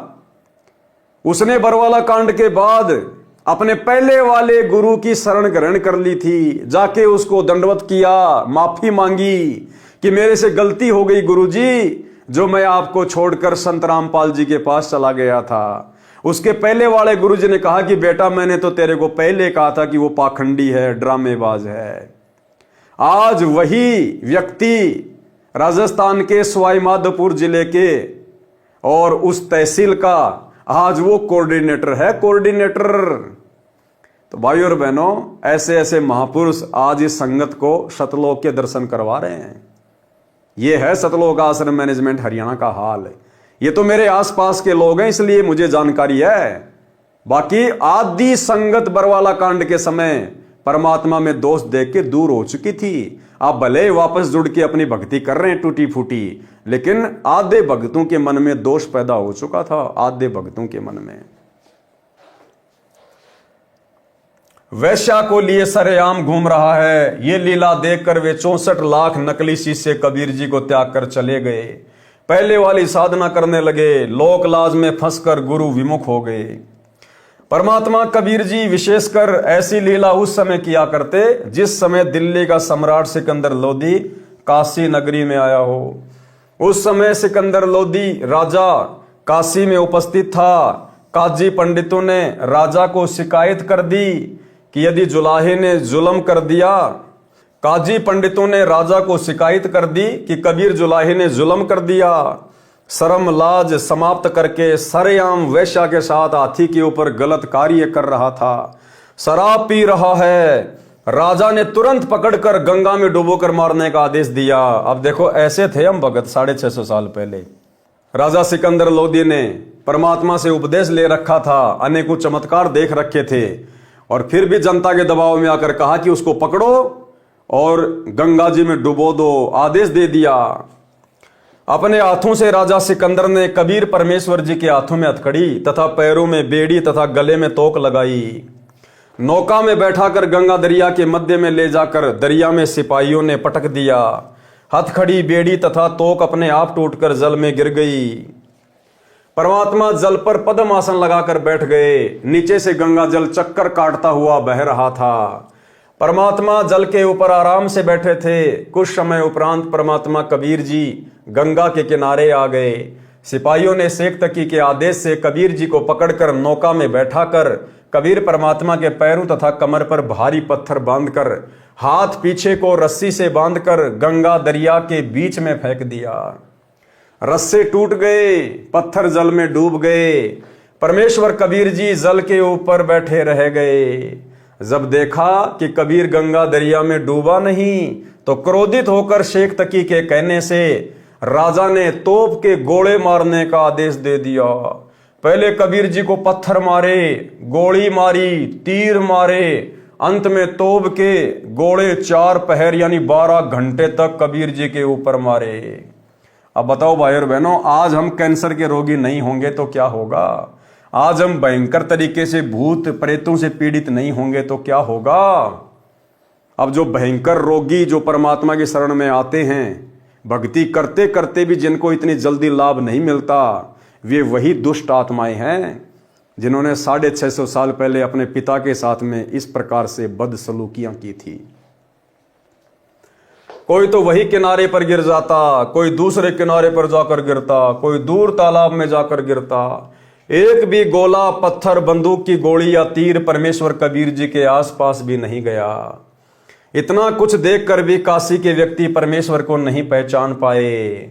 तब परमेश्वर कबीर जी ने देखा कि ये तो अकल के अंधे हैं। उसी समय गंगा के जल में समा गए और अपने भगत रविदास जी के घर प्रकट हो गए। दर्शकों को विश्वास हो गया कि कबीर जुलाहा गंगा जल में डूबकर मर गया है, उसके ऊपर रेत व गारा जम गई होगी। सब खुशी मनाते हुए, नाचते कूदते हुए नगर को चल पड़े। शेख तकी अपनी मंडली के साथ संत रविदास जी के घर ये बताने के लिए गया कि जिस कबीर जी को तुम परमात्मा कहते थे वह डूब गया है, मर गया है। संत रविदास जी के घर पर जाकर देखा तो कबीर जी एक तारा यानी वाद्य यंत्र लेकर बजा बजा कर शब्द गा रहे थे। शेख तकी की तो मासी मर गई। राजा सिकंदर के पास जाकर बताया कि वह आंखें बचाकर भाग गया है, रविदास के घर बैठा है। यह सुनकर बादशाह सिकंदर लोदी संत रविदास जी की कुटिया पर गया। परमात्मा कबीर जी वहां से अंतर ध्यान होकर गंगा दरिया के बीच में जल के ऊपर समाधि लगाकर जैसे जमीन पर बैठते हैं ऐसे बैठ गए। रविदास जी से पूछा कि कबीर जी कहां पर हैं? संत रविदास जी ने कहा कि हे बादशाह जी, वे पूर्ण परमात्मा हैं, वे ही अलख अल्लाह हैं, आप इन्हें पहचानो। वे तो मर्जी के मालिक हैं, जहां चाहें चले जाएं। मुझे कुछ नहीं पता कहां चले गए, वे तो सबके साथ रहते हैं। उसी समय किसी ने बताया कि कबीर जी तो गंगा जी के बीच में बैठे भक्ति कर रहे हैं। सब व्यक्ति तथा राजा व सिपाही गंगा दरिया के किनारे फिर से गए। अब देखो ये राजाओं के काम है, ये बच्चों जैसी हरकतें बताओ राजा कर रहे हैं। गुरु भी धारण कर रखा है, कैसे कैसे चमत्कार देख लिए और फिर भी उनकी बुद्धि ठिकाने नहीं आई कि नालायकों, अगर कोई सामान्य व्यक्ति होता, कोई सामान्य संत होता तो इतने तीर मार लिए। 12 घंटे कम नहीं होते, हजारों सैनिक तीर मार रहे हैं। अरे किसी ने किसी का तो लगता, लाखों तीर बर्बाद कर दिए, एक का तो लगता। सैकड़ों हजारों तोप के गोले छोड़े गए, लोग पत्थरों से मार रहे हैं और परमात्मा का बाढ़ भी बांका नहीं हुआ। फिर भी काल प्रेरणा इतनी भयंकर, उनकी बुद्धि में भी ये बात नहीं आई कि ये सामने क्या शक्ति है। उसी समय किसी ने बताया कि कबीर जी तो गंगा के बीच में बैठे भक्ति कर रहे हैं। सब व्यक्ति तथा राजा व सिपाही गंगा दरिया के किनारे फिर से गए। राजा ने नौका भेजकर मल्लाह के द्वारा संदेश भेजा कि बाहर आएं। मल्लाहों ने नौका कबीर जी के पास ले जाकर राजा का आदेश सुनाया कि आपको सिकंदर बादशाह याद कर रहे हैं, आप चलिए। परमेश्वर कबीर जी उस जहाज यानी बड़ी नौका में बैठकर किनारे पर आए। राजा सिकंदर ने फिर गिरफ्तार करवाकर हाथ पैर बांधकर खूनी हाथी से मरवाने की आज्ञा कर दी। चारों ओर जनता खड़ी थी, सिकंदर ऊंचे आसन पर बैठे थे, परमात्मा को बांध जोड़कर पृथ्वी पर डाल रखा था। ठीक इसी प्रकार भाइयों और बहनों, ये परमात्मा की दयालुता का प्रमाण है। परमेश्वर ने राजा सिकंदर लोदी के असाध्य जलन के रोग को ठीक किया।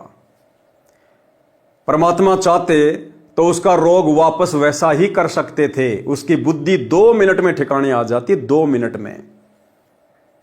लेकिन परमात्मा ऐसा नहीं करता। एक सत्संग में गुरुदेव ने कहा कि भाई परमात्मा ने जो लाभ तुम्हें दे दिए, जो सुख तुम्हें दे दिए, परमात्मा उन सुखों को वापस नहीं लेता।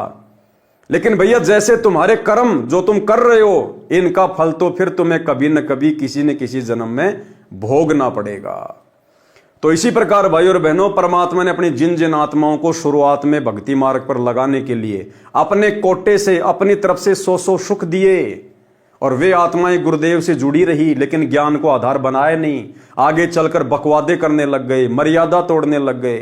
तो परमात्मा का विधान है, परमात्मा उनको वापस दुखी नहीं देख सकता, लेकिन भाई भक्ति नियम तोड़कर, मर्यादा तोड़कर, गुरु को परमात्मा ना मानकर यदि भक्ति में गफलत करेंगे तो भैया हो सकता है ये जीवन आपका बहुत अच्छा निकल जाए, आपको कोई दुख नहीं आए, कोई तकलीफ भी ना आए, लेकिन भैया आपने अपना जन्म बर्बाद कर लिया। आज नहीं तो कल आपको परमात्मा की आज्ञा तोड़ने का परिणाम भुगतना ही पड़ेगा। महावत यानी हाथी के ड्राइवर ने हाथी को शराब पिलाई और कबीर जी को कुचल कर मरवाने के लिए कबीर जी की ओर बढ़ाया। कबीर जी ने अपने पास एक बब्बर शेर खड़ा दिखा दिया, वह केवल हाथी को दिखा।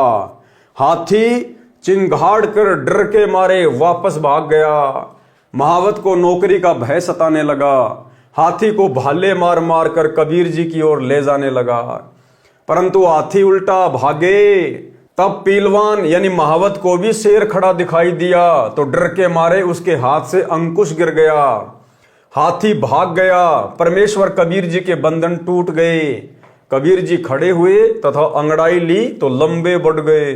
सिर आसमान को छुआ दिखाई देने लगा, प्रकाशमान शरीर दिखाई देने लगा। सिकंदर राजा भय से कांपता हुआ परमेश्वर कबीर जी के चरणों में गिर गया, क्योंकि वो भयंकर रूप केवल अकेले सिकंदर लोदी को ही दिखाया परमात्मा ने।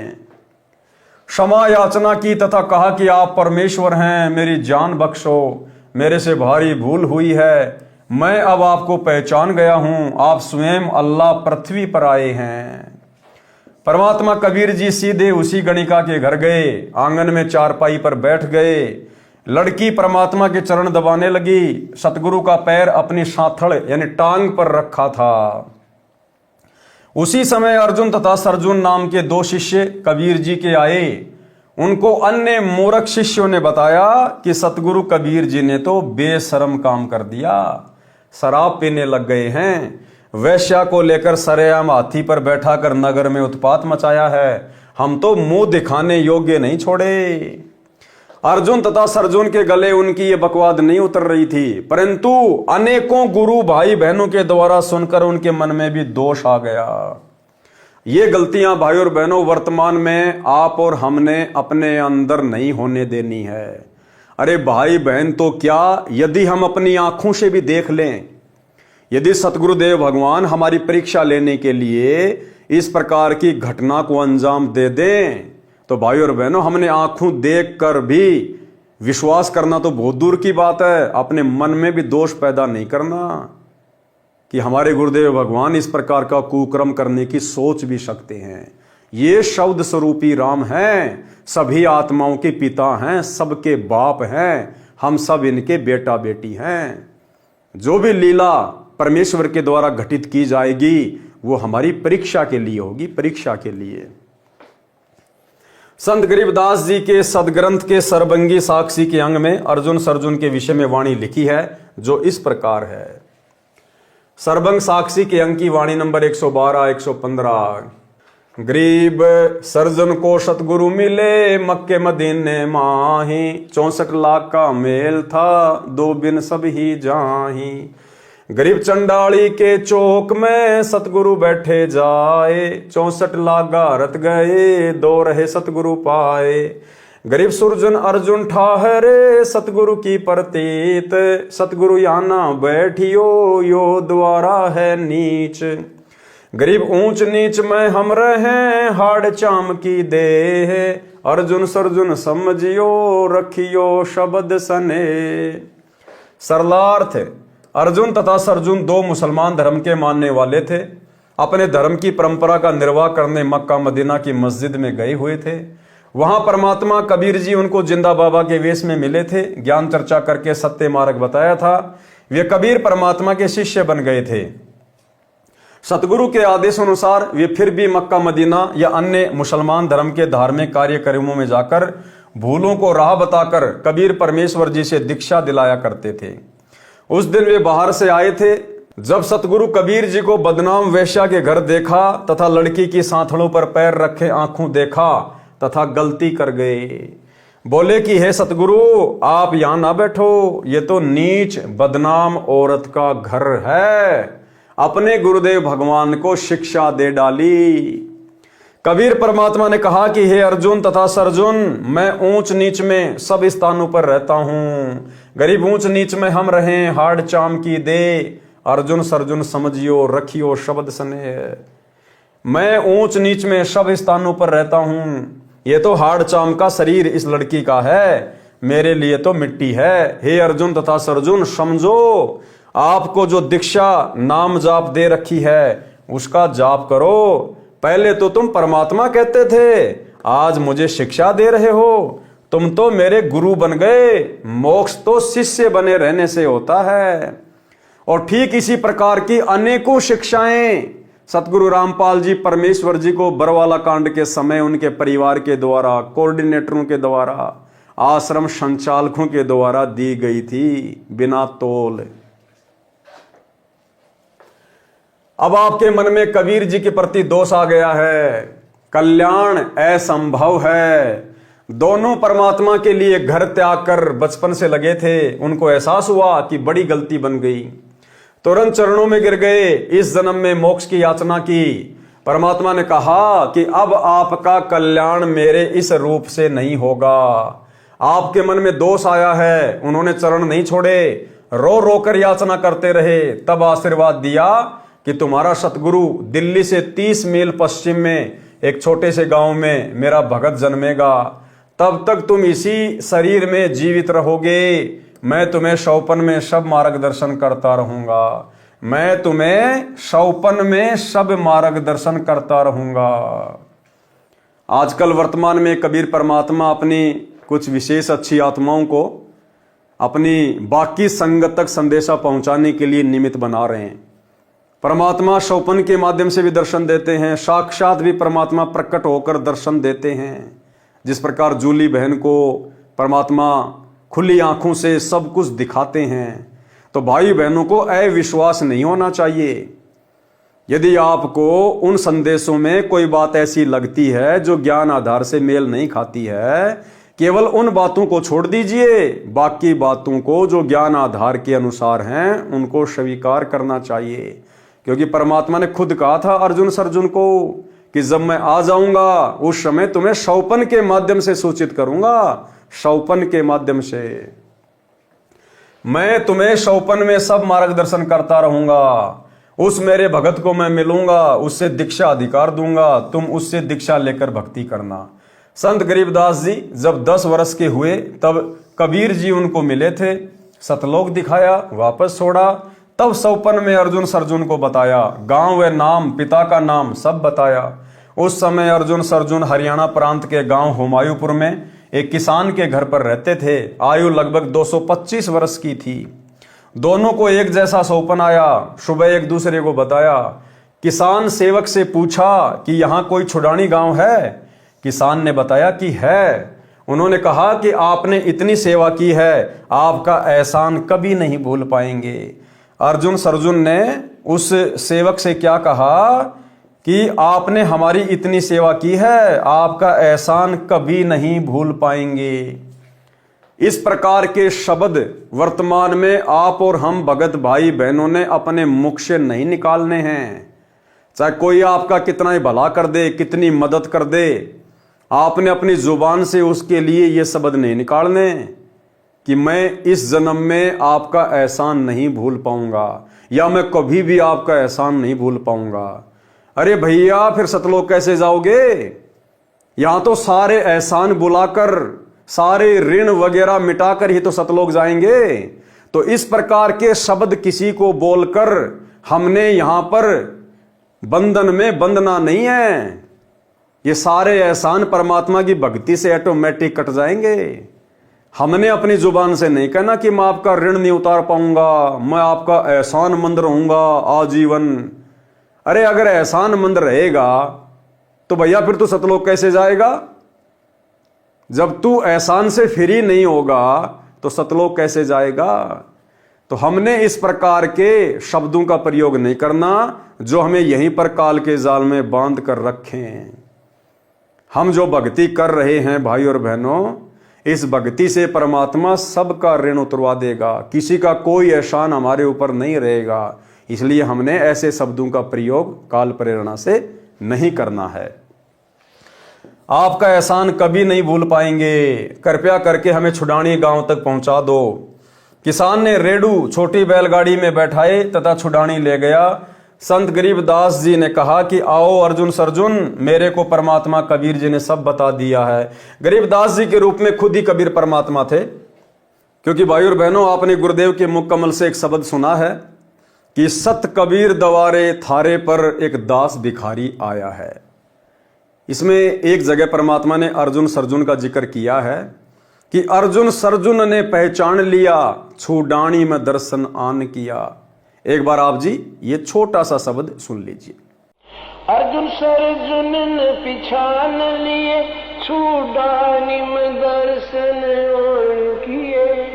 अर्जुन सर्जुन ने पहचान लिया, छुडानी में दर्शन आन किए। रानी नंदन हमने जान लिए, बल राम पिता जनाया है। भक्ति की भिक्षा दे, मीद कटोरा लाया है। सत कबीर दवारे, तेरे पैक दास भिखारी आया है। तो भाई और बहनों, अर्जुन सर्जुन के विषय में गुरुदेव ने क्या लिखा? अर्जुन सर्जुन ने पहचान लिया और छुडानी में दर्शन आन किया। अब किसको पहचान लिया अर्जुन सर्जुन ने? भाई गरीबदास जी थे, वो कभी मिले ही नहीं थे। किसको पहचाना गरीबदास जी को देखते ही? अपने गुरु जी को, कबीर जी को। क्योंकि अर्जुन सर्जुन के गुरु कौन थे? कबीर जी। और अर्जुन सर्जुन जब छुडानी में गए, गरीबदास जी को देखा तो तुरंत पहचान गए। परमात्मा ने अपना वही स्वरूप दिखा दिया।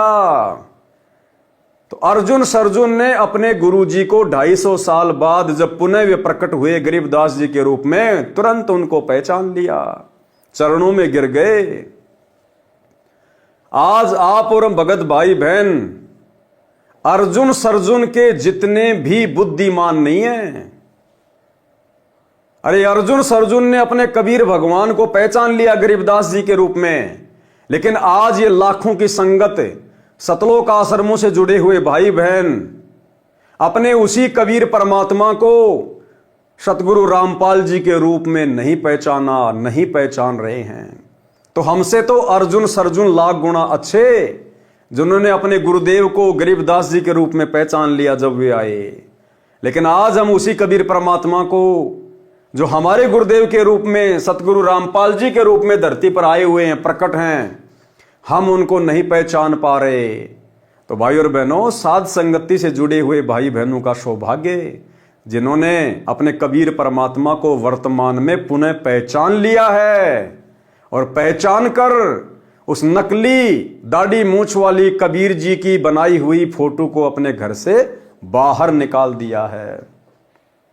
संत गरीबदास जी ने कहा कि आओ अर्जुन सर्जुन, मेरे को परमात्मा कबीर जी ने सब बता दिया है। दीक्षा लो, यहीं रहो, भक्ति करो। उन दोनों ने दीक्षा ली और भक्ति की, वहां शरीर छोड़ दिया। दोनों के शरीर जमीन में दबाकर मंडी बनाई गई, जो सन 1940 में भूरी वाले संत ने फुड़वा दी। सन 1940 में किसने फुड़वा दी? भूरी वाले संत ने। गरीबदास परंपरा से एक संत हुए हैं, उन्होंने उसको फुड़वा दी। क्यों? कहा कि यहां पर केवल एक यादगार सतगुरु गरीबदास जी की ही रहेगी। यदि ये दोनों भी रहेंगी तो भगत इनकी भी पूजा प्रारंभ कर देंगे, जो गलत हो जाएगा। शिष्य की पूजा नहीं की जाती। इसलिए हम सत्सेवक भाई बहनों ने ज्ञान को आधार बनाकर अपने गुरुदेव के अलावा सभी फोटोओं को फाड़ दिया, अपने घर से बाहर निकाल दिया। क्योंकि भक्ति मार्ग में केवल गुरु की पूजा होती है, शिष्यों की पूजा नहीं होती। अरे आदरणीय रामदेवानंद जी, जिनको हम दादा गुरु जी कहते हैं, असल में वो कौन थे? हमारे गुरुदेव के शिष्य थे। सतगुरु रामपाल जी ने केवल उनको अपना मुंह बोला गुरु धारण किया हुआ था, जैसे 650 साल पहले पंडित रामानंद जी को किया था। तो हमारे दादा गुरु जी हमारे गुरुदेव के गुरु नहीं थे, हमारे गुरुदेव के शिष्य थे। गुरु तो केवल सांसारिक दृष्टि में बने हुए थे। तो भैया भक्ति मार्ग में शिष्य की पूजा नहीं होती, परमात्मा की पूजा होती है। और परमात्मा है सतगुरु रामपाल जी, पंडित चिदानंद जी, वो भी एक जीव आप और हमारी तरह। शिष्य की पूजा नहीं होती। गरीबदास जी उन्होंने एक शिष्य की भूमिका निभाई, शिष्य की पूजा नहीं होती। और दाढ़ी मूंछ वाले कबीर जी की तो फोटो वैसे ही नकली है, और अगर असली भी है तो भी हमने नहीं पूजनी, क्योंकि वही कबीर जी आज हमारे गुरु जी के रूप में आ गए। तो उस फोटो को पूज के हमें क्या मिलेगा? जो जिंदा धरती पे प्रकट है, सीधा उन्हीं को ना पूजेंगे। इसलिए हम सत्सेवक भाई बहनों ने सभी फोटोओं को अपने घर से बाहर कर दिया। जिस प्रकार सन 1940 में भूरी वाले संत ने अर्जुन सर्जुन की मंडी को फुड़वा दिया और क्या कहा कि केवल एक सतगुरु की पूजा होनी चाहिए, शिष्य की पूजा नहीं होनी चाहिए। कहा कि यहां पर केवल एक यादगार सतगुरु गरीबदास जी की रहेगी, यदि ये दोनों भी रहेगी तो भगत इनकी पूजा प्रारंभ कर देंगे। और आज सतगुरु रामपाल जी के 90% भगत जो सतलोक आश्रमों से जुड़े हुए हैं, वो भगतों की भी पूजा कर रहे हैं। दादा गुरु जी कौन? एक भगत था। पंडित चिदानंद जी कौन? एक भगत था। गरीबदास जी कौन? एक भगत की भूमिका थी। तो आज 90% संगत जो इन आश्रमों से जुड़ी हुई है, तत्व ज्ञान के अभाव में, साध संगति के अभाव में शिष्यों की पूजा कर रही है, शिष्यों की पूजा। अब आप लोगों को धीरे धीरे समझ में आएगा कि ये सारी की सारी प्रेरणा इन फोटोओं को अपने घरों से हटाने की, एकमात्र अपने गुरुदेव को दंडवत करना, अपने गुरुदेव का ही जयकारा लगाना, लॉकेट में भी केवल अपने गुरुजी की फोटो डाल के पहनना, ये सारी प्रेरणा इस आर जेल में बैठे बैठे सतगुरु रामपाल जी भगवान ही हम सत्सेवकों को करते हैं। और उन्हीं के अनुसार हम आगे की भक्ति यात्रा कर रहे हैं। बाकी संगत तो अभी बहुत दूर है, भक्ति मार्ग से बहुत दूर है। बाकी संगत पतिव्रता पद की भक्ति नहीं कर रही है। काशी नगर में भोजन भंडारा लंगर देना। तो भाई और बहनों, आज की वीडियो में हम केवल इतना ही लेंगे। कल रात्रि 8 बजे सभी भाई बहन फिर से लाइव जुड़िए, एक नए वीडियो के साथ में, एक नई शिक्षा के साथ में। तब तक गुरुदेव भगवान हम सबको आज्ञा दे, इजाजत दे, आशीर्वाद दे। बंदी छोड़ सतगुरु रामपाल जी भगवान की जय हो।